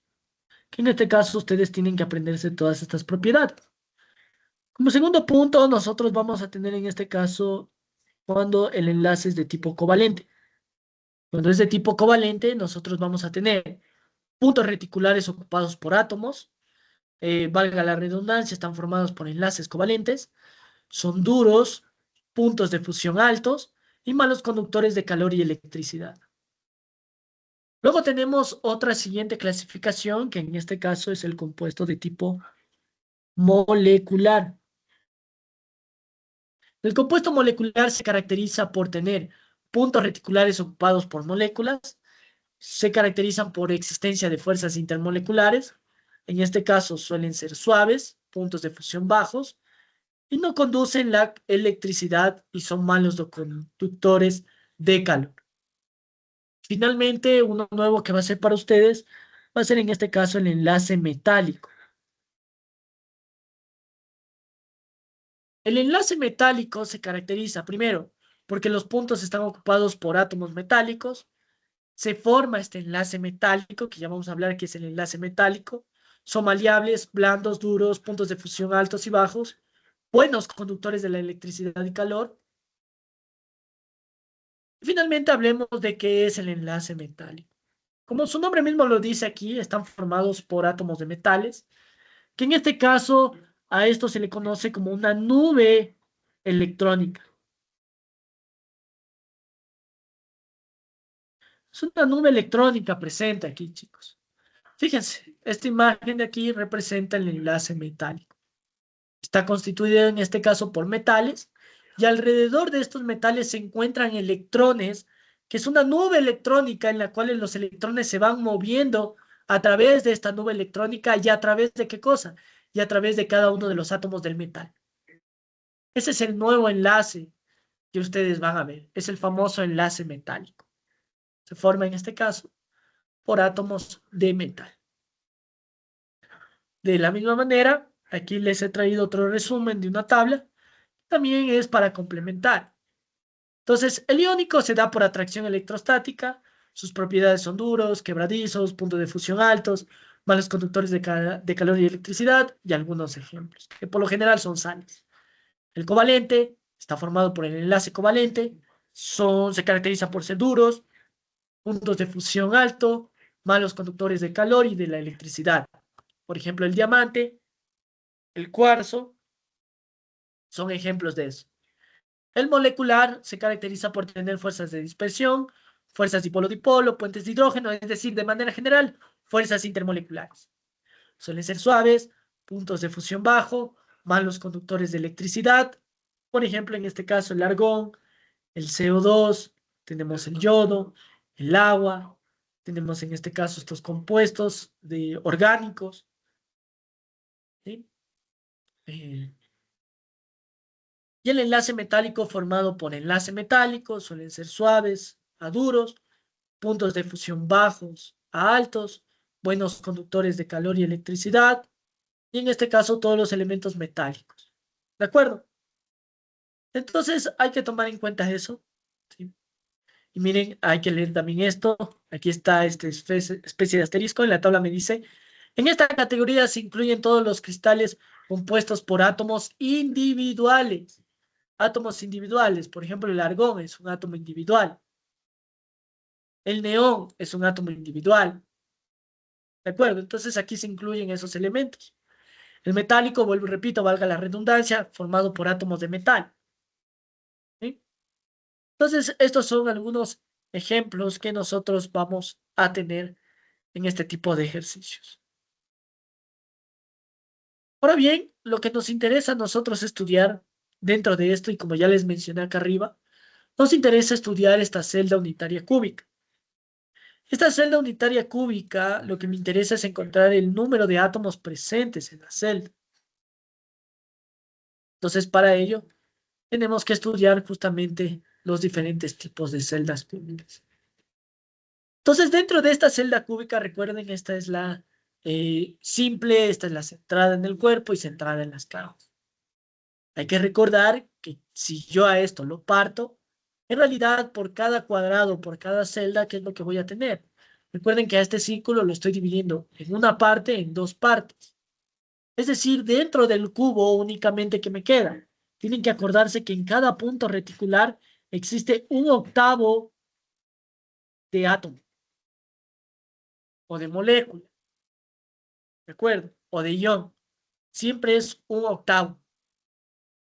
Por lo tanto, en este caso, ¿cuántos vértices tiene? 1, 2, 3, 4, 5, 6, 7 y 8.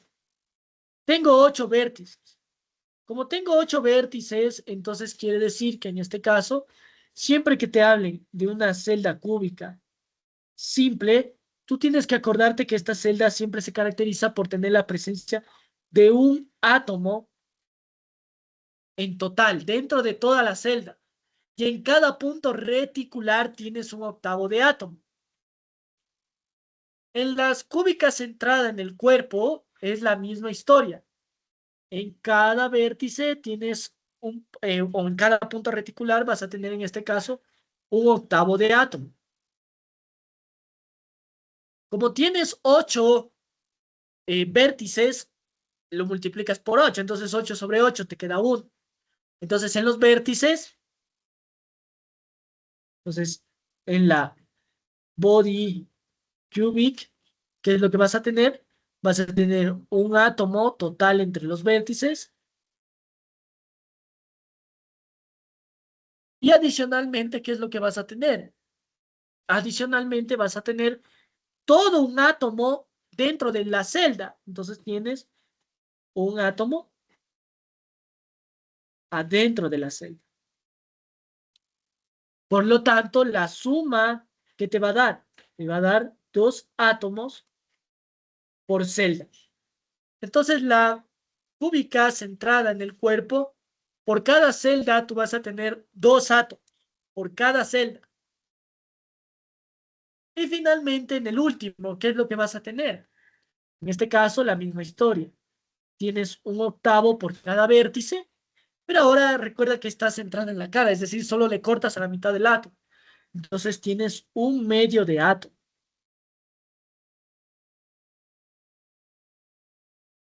Entonces, en este caso, ¿qué podríamos decir? Que cuando te hablen de la FCC, nosotros sabemos que en este caso, ¿cuántos vas a tener? Vas a tener un átomo por la suma total de los vértices. Es más, mejor les borro esto, si no después vayan a hacer maravillas. Tienes un octavo de átomo por cada vértice. Como tienes 8 vértices, entonces tienes un átomo en la suma total de los vértices. Y tienes un medio de átomo por cada cara. ¿Cuántas caras tienes? Tienes 1, 2, 3, 4, 5 y 6. Tienes 6 caras. Entonces, como tienes 6 caras, entonces en total vas a tener 4 átomos o 4 moléculas o 4 iones, dependiendo del sólido. En este caso, en el FCC. ¿De acuerdo? En el FCC.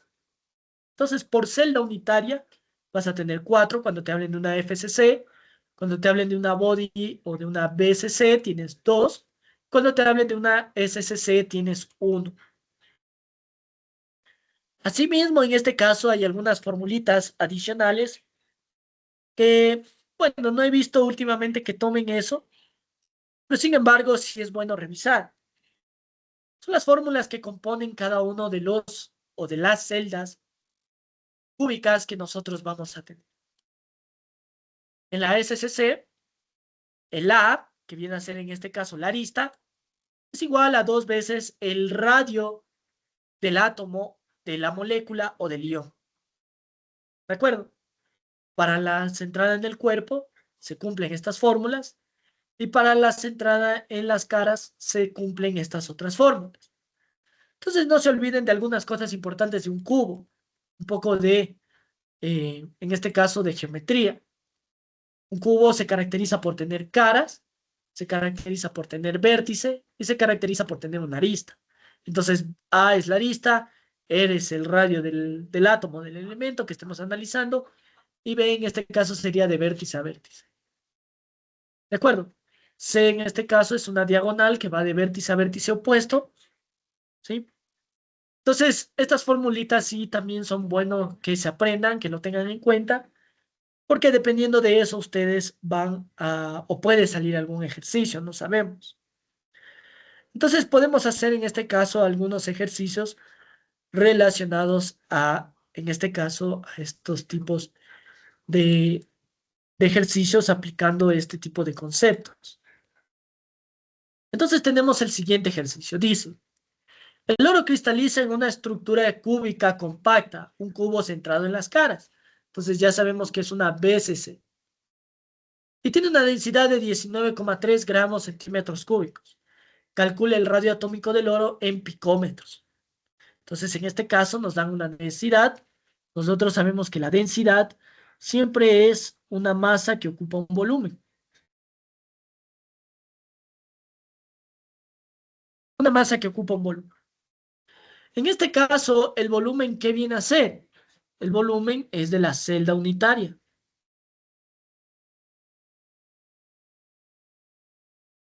En este caso, una celda unitaria, ¿cuál es el volumen de un cubo? El volumen de un cubo es a al cubo, la arista al cubo. Entonces, en este caso, al ser a al cubo, ¿qué es lo que tenemos? Nos dice en este caso que viene a ser el valor de 4R sobre raíz de 3. ¿De acuerdo? Eso viene a ser A. Pero en este caso nosotros queremos sacar A al cubo. Entonces, para sacar A al cubo, ¿qué es lo que tendría que hacer? Elevar a todo esto elevado a ¿qué cosa? Elevado al cubo. Para poder encontrar en este caso el volumen que ocupa en este caso la celda Q. Bueno, aquí me habla centrada en las caras, entonces A debería ser esto, ¿no? Centrada en las caras. Entonces, esto vale A. Entonces, el volumen que nosotros vamos a tener va a ser igual a ¿qué? En este caso, a raíz de 8 por R al cubo. Entonces, en este caso, ¿qué es lo que tendría que hacer? Por propiedades que nosotros vamos a tener, me quedaría como raíz de 8 todo esto al cubo y por R al cubo. Entonces voy a reemplazar en la celda unitaria. Entonces digo, la densidad es de 19,3 gramos por centímetro cúbico. ¿Esto a qué va a ser igual? A la masa que desconozco, dividido en este caso para el volumen. ¿Cuál es el volumen que yo tengo? En este caso es el volumen de la celda unitaria, que ya lo encontré. Que viene a ser en este caso la arista, raíz de 8 al cubo, R al cubo. Entonces, en este caso, ¿qué es lo que me interesa o qué es lo que nos pide el ejercicio encontrar? Nos pide encontrar cuál es el valor de R, el radio atómico que va a tener. Entonces, en este caso, lo que yo debo hacer o que debo encontrar debería ser esta masa que yo debería encontrar para poder despejar R. Entonces, en este caso, para encontrar la masa, lo que tengo que acordarme es que ¿qué se compone una celda cúbica centrada en las caras? Una celda centrada en la cara se compone de 4 átomos totales por celda. Entonces yo sé que por cada celda unitaria voy a tener 4 átomos. ¿De acuerdo? Voy a tener 4 átomos. En este caso, como estoy trabajando con el oro, entonces sería 4 átomos de oro por celda. ¿De acuerdo? Voy a tener por celda. Entonces, en este caso, solo tengo que hacer un cálculo en la cual digo lo siguiente. Digo, por cada mol existe ¿qué cosa? 6,023 por 10 a la 23 átomos. Entonces, átomo con átomo se va. Y luego lo que tengo que hacer en este caso es llevar de moles a gramos. Entonces digo, 197 gramos, que es el peso atómico del oro, equivale en este caso a una mol. Entonces, mol con mol se va. Y de esta manera encontré la masa justamente que existe por celda unitaria. Entonces, la masa que existe por celda unitaria es de 1,31 por 10 elevado a la menos 21 gramos por gramos de oro. Esto existe por cada celda unitaria. ¿De acuerdo? Por cada celda unitaria. Finalmente, como ya tengo todos los datos, digo lo siguiente. Digo 19,3 gramos sobre centímetros cúbicos. Esto debe ser igual a ¿qué cosa? A la masa de la celda, que en este caso ya la encontré, sería la masa de la celda, dividido para el volumen de la celda, que en este caso es lo que yo quiero despejar R. Entonces, en este caso, al momento de despejar R, fíjense que gramo se va con gramo, y la respuesta de R me debe quedar en centímetros. Entonces, cuando yo despejo R, R me va a quedar 1,44 por 10 elevado a la menos 10, bueno, menos 8 sería en este caso, centímetros. Con esto, entonces, tengo que acordarme cuánto vale un picómetro. Entonces, en este caso, un picómetro equivale en este caso a 10 elevado a la menos 2. Este es el factor de conversión. Por lo tanto, voy a pasar, digo, esto sería igual, voy a aplicar factores de conversión del sistema internacional. Recuerden que el prefijo centi vale 10 elevado a la menos 2. Entonces, como voy a pasar de una unidad con prefijo a una unidad sin prefijo, entonces en este caso me quedaría 1,44 por 10 elevado a la menos 10 metros. Finalmente, para pasar a una unidad sin prefijo, para pasar ahora a una unidad con prefijo, tengo que dividir por el factor de conversión. Entonces, en este caso, me queda 1,44 por 10 elevado al cuadrado picómetros. Y esta sería la respuesta correcta al ejercicio. Y estos van a ser los ejercicios más difíciles que ustedes van a encontrar, ¿no? Simplemente es aplicar estas formulitas de aquí. Y todos los ejercicios van por ese mismo sentido, por ese mismo camino. ¿De acuerdo? Siempre van por ese mismo camino. Entonces, en este caso, para terminar este tema de los sólidos, fíjense que aquí les he traído una gráfica, en la cual me resume, o hay un resumen en este caso, de los tipos de enlace. El iónico, que por lo generalmente suelen ser sales, sustancias moleculares, como por ejemplo el agua, sólidos de redes covalentes, el cuarzo, el diamante, sólidos metálicos, el cobre, el oro, el hierro, el aluminio, ¿sí? Y aquí les he traído otras características adicionales de estos compuestos, que solamente son para complementar.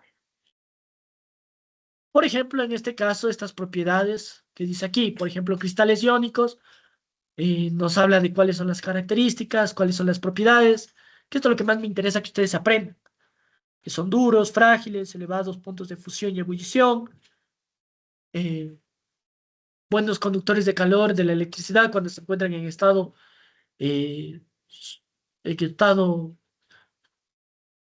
disuelto, fundido, ¿sí? Y algunos ejemplos. Lo mismo las redes cristalinas, el grafito, el diamante, el cuarzo, ¿sí? Los sólidos moleculares, cristales metálicos. Asimismo, acá está otro, este es el anexo que les presentan ustedes sus profesores, que también es, por lo general, bueno. ¿Sí? Aquí está expresado todo lo que ustedes tienen que aprenderse. ¿Sí? Entonces sí les voy a pedir, chicos, que ustedes se memoricen justamente estas tablas. Estas propiedades es lo que a mí más me interesa. Prácticamente todas estas tablas, toda la tabla necesito que ustedes aprendan. Todo, absolutamente todo, chicos. Por eso les digo que este segundo bimestre es más cabeza que otro tipo de cosas que nosotros vamos a tener dentro de estos eh, tipos de sólidos. Sí, esto es más cabeza que otra cosa, chicos. Finalmente, para terminar, chicos, la clase del día de hoy, yo considero que la tablita que mejor explica las cosas era la tablita que les presenté ayer, que era justamente esta tablita. Esta tablita es la que ustedes deben aprender.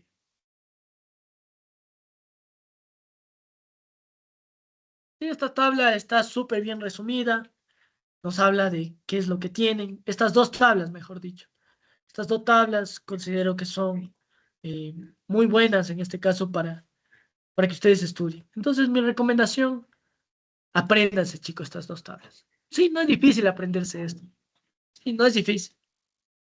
Sí, no es tan tedioso como aprenderse en este caso, las geometrías electrónicas y las geometrías moleculares, que eso sí es un poco más largo.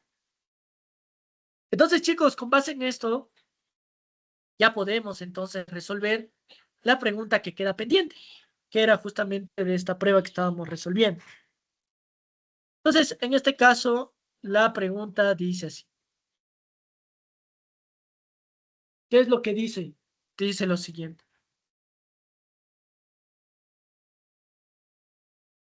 Dice, un sólido tiene un punto de fusión de 1710 grados centígrados.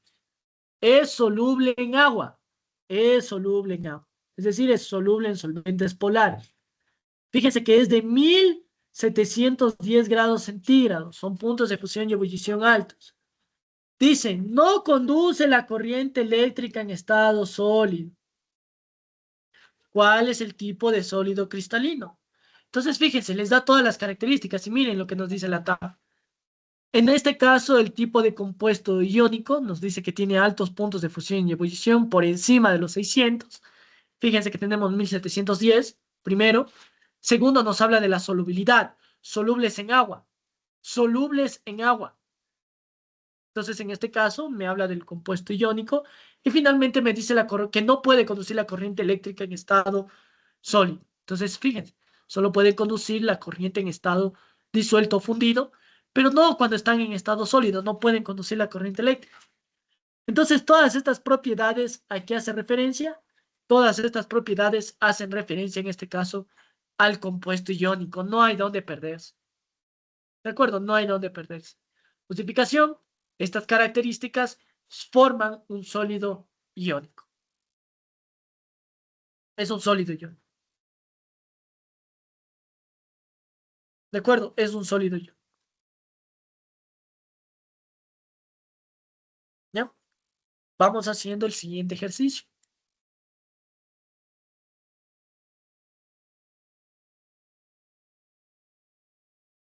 Es esto y en hacer parte de esto.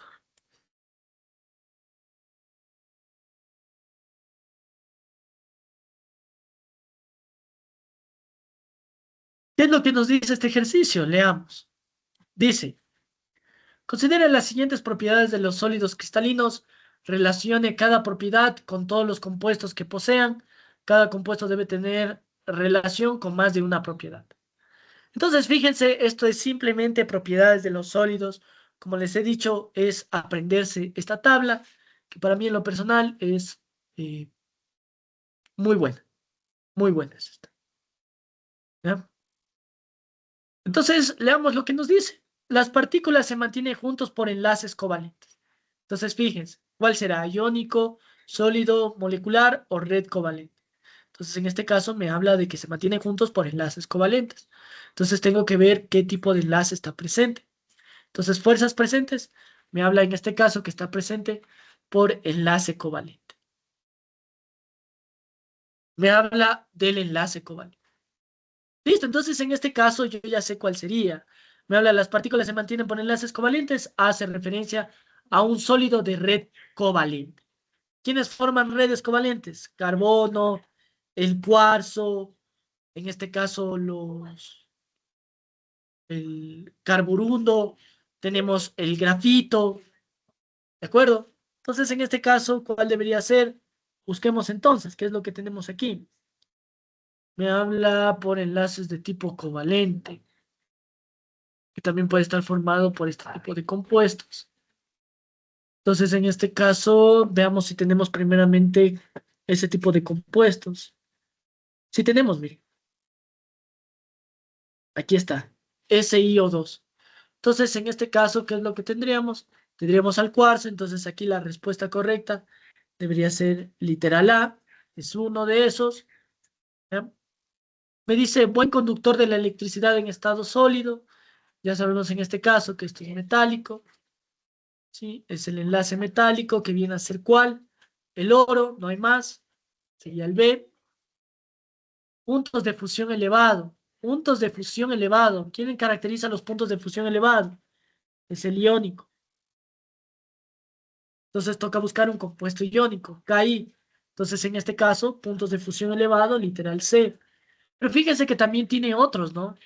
Puntos de fusión elevados, ¿quién también? Las redes covalentes. Las redes covalentes tienen altos puntos de fusión y ebullición.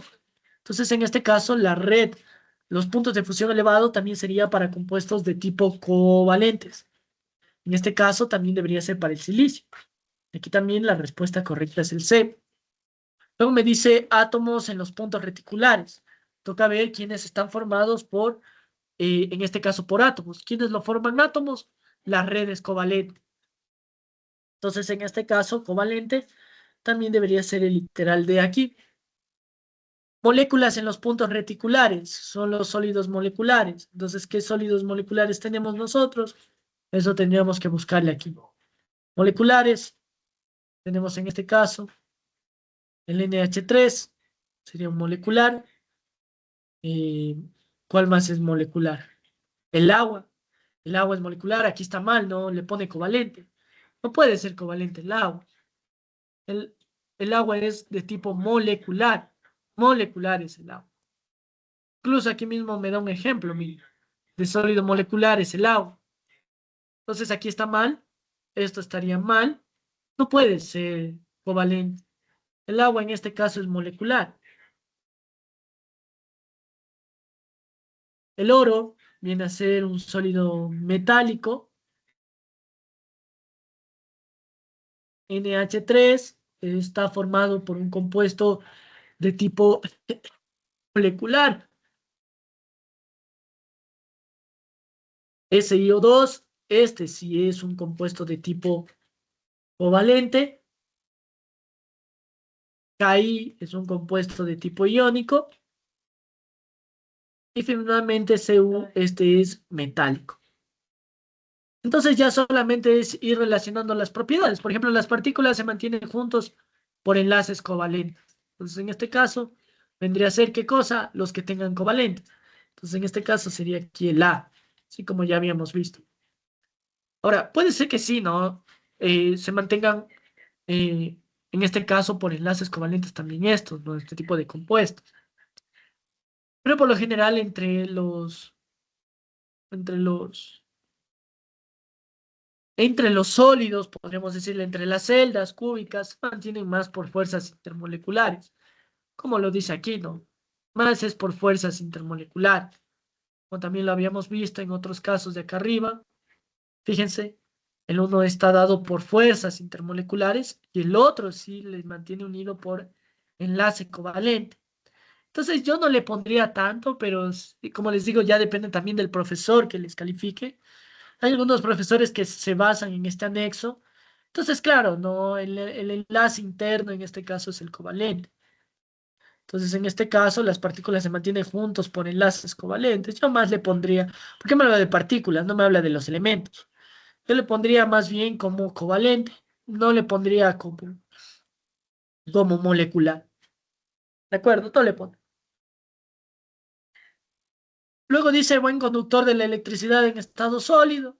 Entonces, eso es una característica en este caso de los metálicos, en este caso del metálico.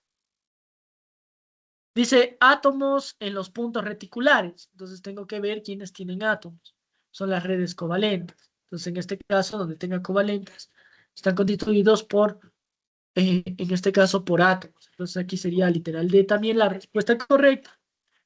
E me dice moléculas en los puntos reticulares. Entonces tengo que ver dónde eran moléculas. ¿Qué tipo de sólidos? Sólido molecular. Entonces en este caso, donde tenga molecular, sería en este caso aquí el literal E. Aquí está mal, no sé por qué le pone covalente. Eso está mal, es molecular. Y finalmente me dice se mantiene junto por fuerzas. Si ven, entonces aquí está, ¿no? Miren, intermolecular y aquí por enlace covalente. Entonces por eso les digo que yo no le pondría la en este caso como molecular. Eso es covalente y se acabó. Entonces a los moleculares le pondría en este caso tipo F, a los que tengan molecular. Luego me dice puntos de fusión elevado, se caracteriza por ser el covalente y en este caso por ser el ion. Y estas sí debería ser entonces las respuestas correctas a los ejercicios y no lo que colocaron ahí. Esas respuestas están incorrectas. ¿De acuerdo? Esas respuestas incorrectas, chicos. Entonces, chicos, como pueden ver, la prueba no es difícil, no es complicada. Solamente es de saberse en este caso estas propiedades. Por eso les digo, esta tablita, esta última que les presenté, súper buena esta tabla. Les recomiendo, chicos, que se estudien, que se graben esa tabla. Les va a servir un montón, chicos. Les va a servir. Eso, chicos, de mi parte ha sido todo por el día de hoy. Les agradezco mucho la atención prestada. Nos vemos la siguiente semana, chicos. Que tengan un excelente inicio de semana, chicos. Pásenme.